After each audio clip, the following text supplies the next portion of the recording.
All right, good day, hi, and welcome. I got my beautiful 61 reissue here in my hand. Love this guitar. I've already done a review of this guitar on the channel. Plus, trust there's going to be a lot more. I want to talk about Gibson tuning stability issues that I keep hearing about. Again, I don't really suffer from.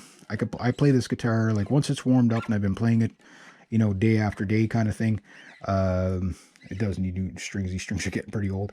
And this guitar does have a few issues just because the age of it and whatever. But it's other than that, it's an awesome guitar. But I don't really have those tuning issues. And I notice it even when I'm recording. Like I can really wail on this guitar, and it still stays in tune.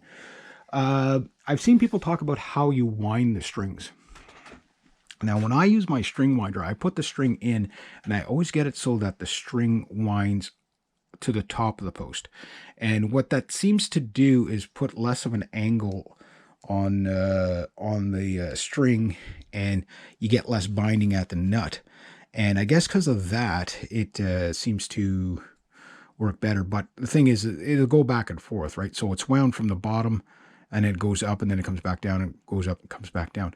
But it seems some people say the higher that, the less angle you have on it, the better. So maybe that'll work for you, maybe that won't. Other than that, I think sometimes if you just don't play the guitar enough, it's just the strings getting kind of crusty on you and whatever, and you play it for about 10 minutes, and then all of a sudden the guitar just doesn't go out of tune kind of thing. I do find this guitar, when it warms up, it stays in good tune very well. Like any Les Paul I've ever had or played. Yes, again, my Gibsons, I don't think I got the two golden Gibsons that stay in tune and everybody else's doesn't. So I don't know if this whole it doesn't stay in tune thing is a bias thing that people, they go and they have brand new strings on there and the guitar hasn't been played very much, and they do a something in a bend or something, and it goes out of tune. They say, oh, this guitar just doesn't stay in tune because whatever. I'm not saying all of them don't have that issue, but what I'm saying is I'm not experiencing it, so I don't know what I'm doing different from everybody else. So to me, it's a myth that they don't stay in tune. I compare this to any other fixed bridge. My 8-string, that 8-string stays in tune really well, like because it has such thick strings on it too. The Jackson stays in tune really well. The R5, I love this guitar so much. Two favorite guitars right here, I think, that I've ever owned. But it doesn't stay in tune any better than the Gibsons. Doesn't definitely. And I mean, I wail on that thing. I'm like, all I do is shred on that thing. This thing I shred on it quite a bit too. And again, I'm not getting all those tuning issues. So I don't know. You guys tell me what you think about this whole Gibsons don't stay in tune issue. Is it true?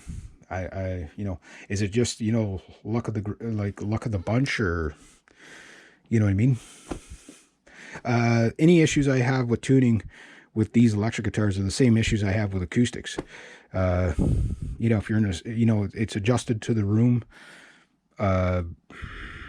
You played it enough that it, the strings, seems like if you leave a guitar for like a couple of days without playing it, or a week or something without playing it, it seems like it needs to kind of like when you wake up in the morning, kind of stretch itself a bit. But and again, I don't really suffer those issues, even live. So, although these guitars haven't been live very much, but when I played live with them, that one stayed in tune okay. That one stayed in tune okay. When these go live, I'm sure these ones will be in tune pretty much the whole night too. Fixed bridge stuff without a locking system will go out a bit. That's just normal. But that doesn't mean it's the guitar isn't reliable. Just, some people are kind of funny that way. Anyway, you guys tell me what you think.